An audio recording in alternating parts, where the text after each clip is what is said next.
Question number 5, investment alternative, and it's also very interesting question. कह रहे कि outline the tax implications of each investment alternative. आपकी जेब में पैसा है, you have multiple options to invest.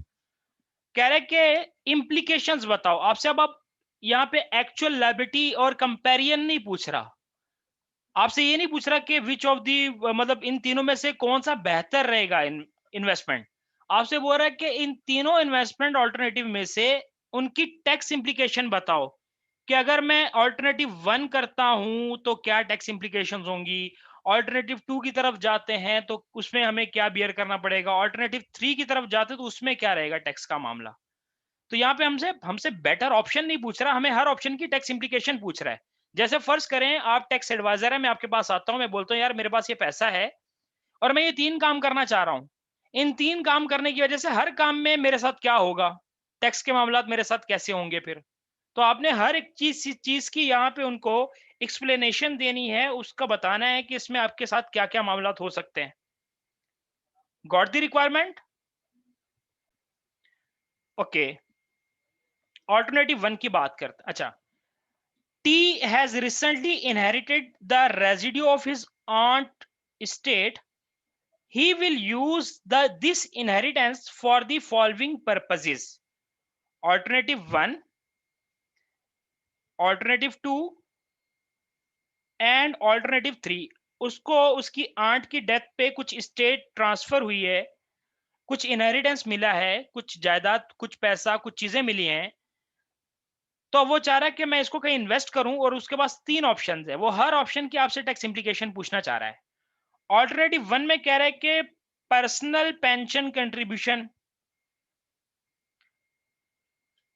T will make the maximum possible amount of additional tax relievable personal pension scheme contribution for the tax year 2021। Remember, personal pension contribution दो जगह पे use होता है, in the calculation of adjusted net income to find the value of the available personal allowance.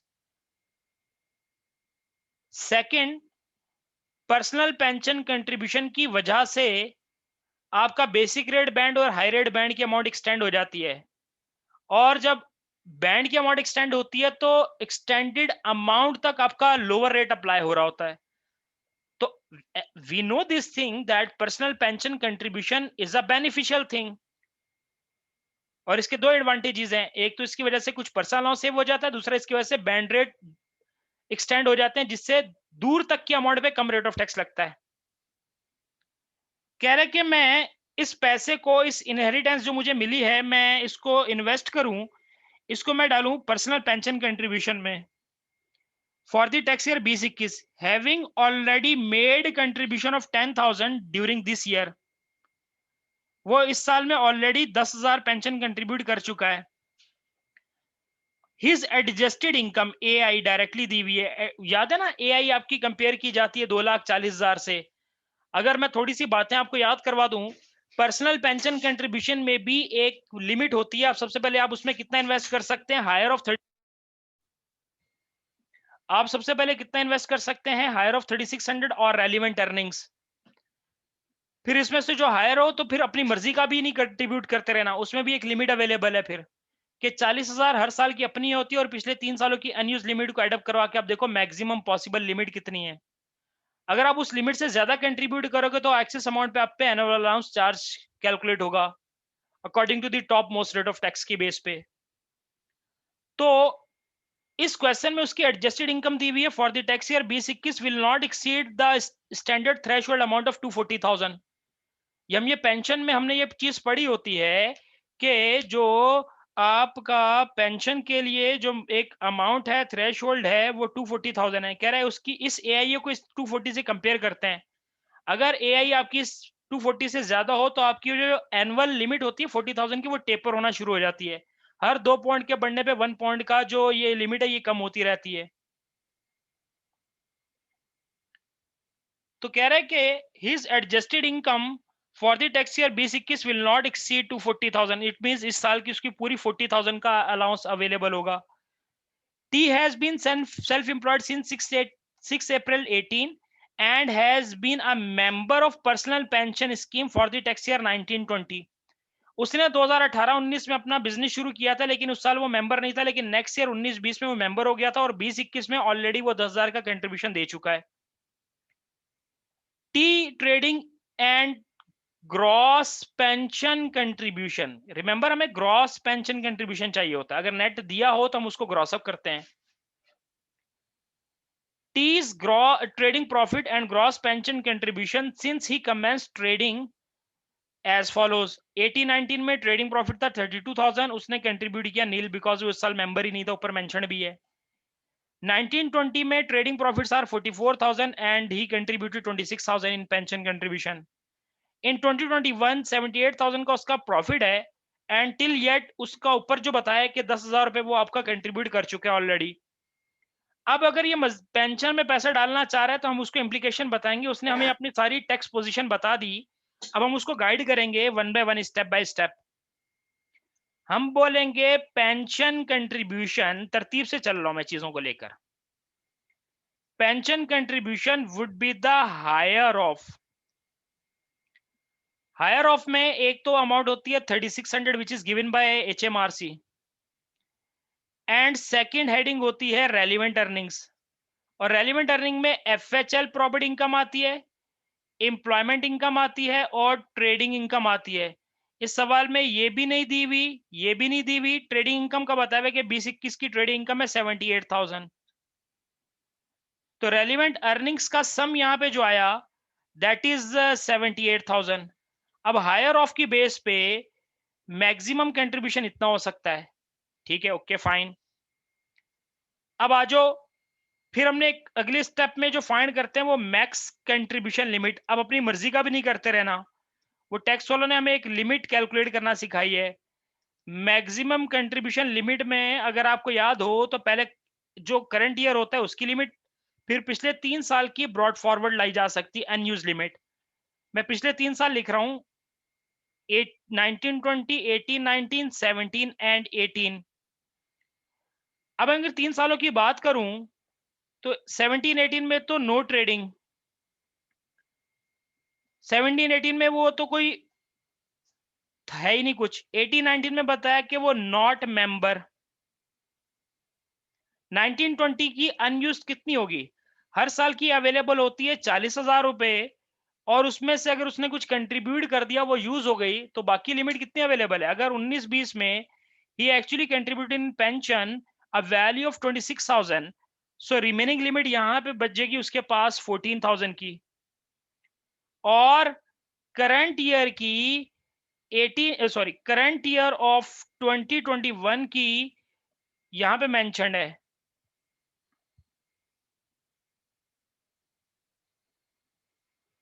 His adjusted income AI for the tax year 2021 will not exceed 240,000। अगर ये amount exceed नहीं हो रही तो यहाँ पे 20-21 का इसका पूरा वो अमाउंट मिलेगा जो अलाउंस हर साल का अवेलेबल होता है 40,000। अगर इस पर्सन की एडजस्टेड इनकम उस 2,40,000 से ज्यादा हो रही होती तो ये अमाउंट टेपर हो रही होती यहाँ पे, लेकिन ऊपर स्टेटमेंट दिया हुआ इसकी वजह से 40,000 मैंने पूरा यहाँ पे ले लिया। अब आपने कहा कि इसकी अवेलेबल लिमिट जो है ना भाईजान, अब जरा गौर से बात सुनना मेरी, 40,000 plus 14,000 total available limit is 54,000। लेकिन चंदा जरा गौर करो, 10,000 ऑलरेडी वो 20-21 में कंट्रीब्यूट कर चुका है, पेंशन कंट्रीब्यूशन 10,000 वो कर चुका था, मैक्सिमम इतना कर सकता था वो। तो मैंने कहा यहां पे ऑलरेडी कंट्रीब्यूटेड, जो अमाउंट ऑलरेडी कंट्रीब्यूट की 10,000 वो इस लिमिट को कम कर चुकी है, तो 44,000 स्टिल वो अपना यहां पे कंट्रीब्यूट कर सकता है।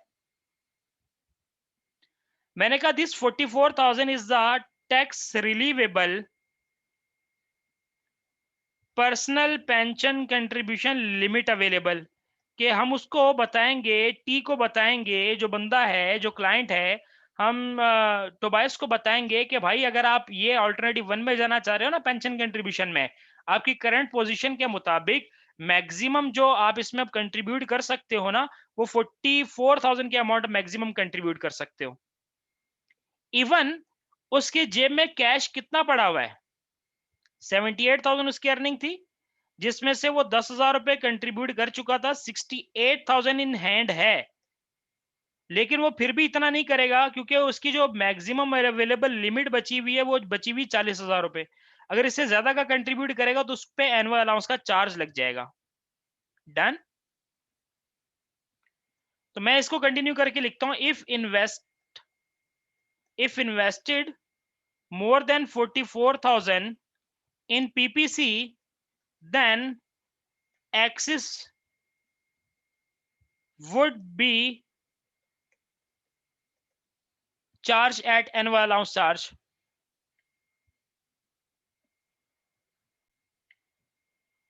ऑल्टरनेटिव 2 की बात करते हैं।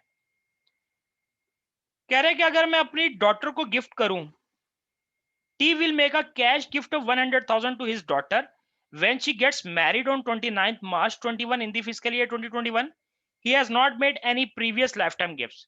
कह रहे अगर मैं ये वाला काम करूं तो मेरे साथ क्या होगा? Keep remember these three alternatives are not linked or not compared with anyone. These three alternatives are not compared with each other. ये तीनों अलग अलग चीजें, हमें तीनों की टैक्स इंप्लीकेशन बतानी है। एक बंदा अपने पास 3 मसले लेकर आया, हर मसले पे उसको जवाब देना है। अगर एक पर्सन अपनी लाइफ में किसी को कुछ ट्रांसफर करे तो वो आईएसटी के एम्बिड में चला जाता है, तो वो पीईटी होगा। पीईटी हम बताएंगे कि भाई तुम अपनी डॉटर को 1 लाख रुपए दे रहे हो, ये आईएसटी पर्सपेक्टिव से 1 लाख रुपए पीईटी है। Whereas this PAT is being made in the fiscal year 2021, तो आपको 3,000 की एग्जम्पशन मिलेगी।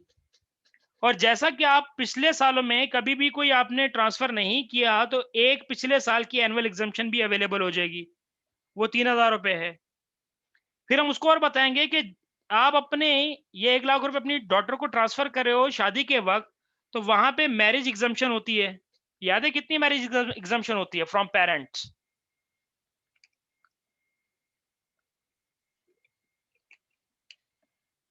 जी 5,000। तो आप जब अपनी डॉटर को 1 लाख रुपए ट्रांसफर करेंगे तो नेट पीटी कैलकुलेट हो जाएगा 89,000 का। फिर हम इसको बोलेंगे कि this PT is exempt at transfer,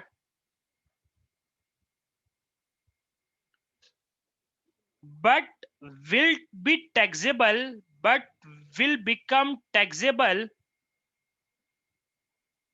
if expires, if you, यानी कि हम टी को बता रहे हैं, if you expires within 7 years of transfer। तो किस दिन ये टैक्सेबल हो सकता है? ये किस दिन हो रहा है ट्रांसफर? 29 मार्च 21 से। 29 मार्च 21 से 7 साल का टाइम कब तक बनता है?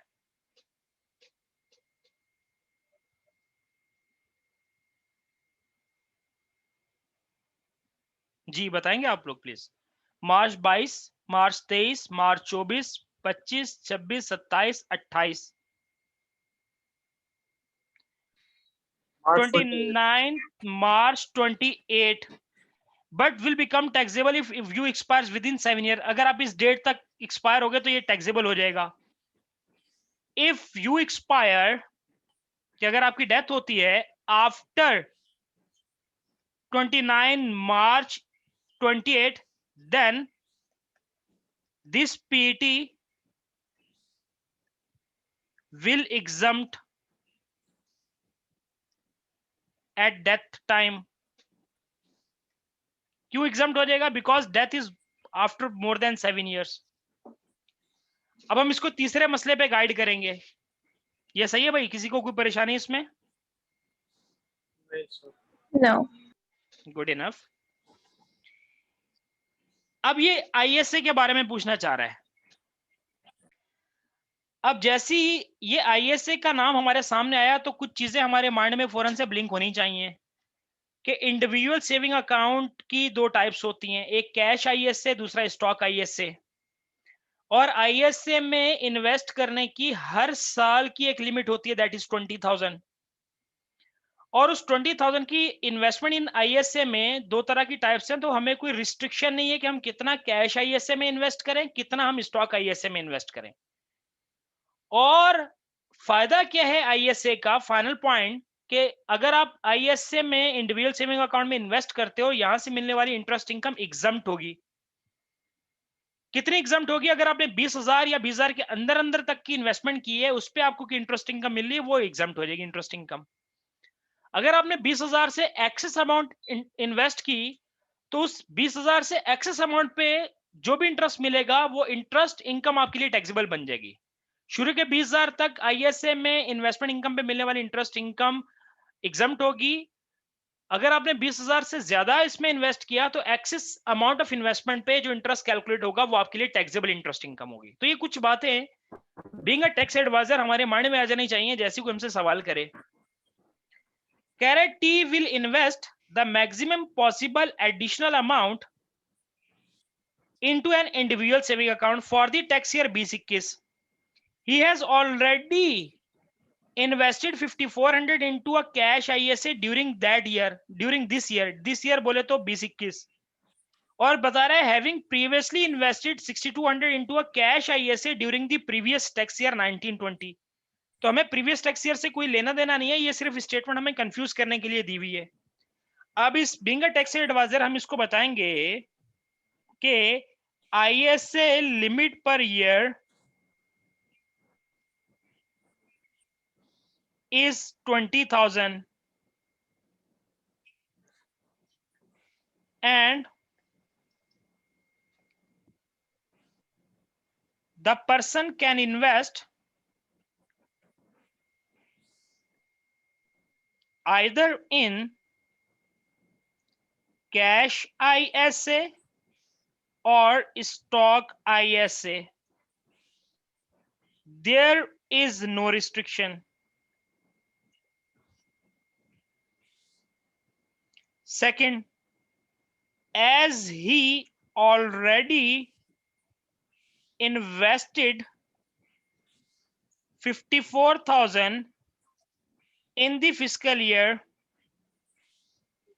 2021, hence he can further invest in ISA. कितनी अमाउंट इन्वेस्ट कर सकता है? 20,000 में से 5,400 का डिफरेंस ले लो, कितने अमाउंट मजीद इन्वेस्ट कर सकता है? 14,600. Either in cash ISA or stock ISA. उसकी मर्जी 14,600 and any return बोले तो interest income from investment in ISA would be exempt from tax.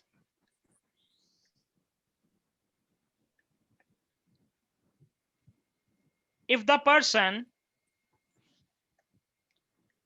would exempt from tax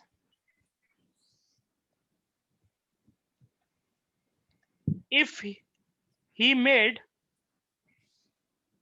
investment within the allowed limit of 20,000.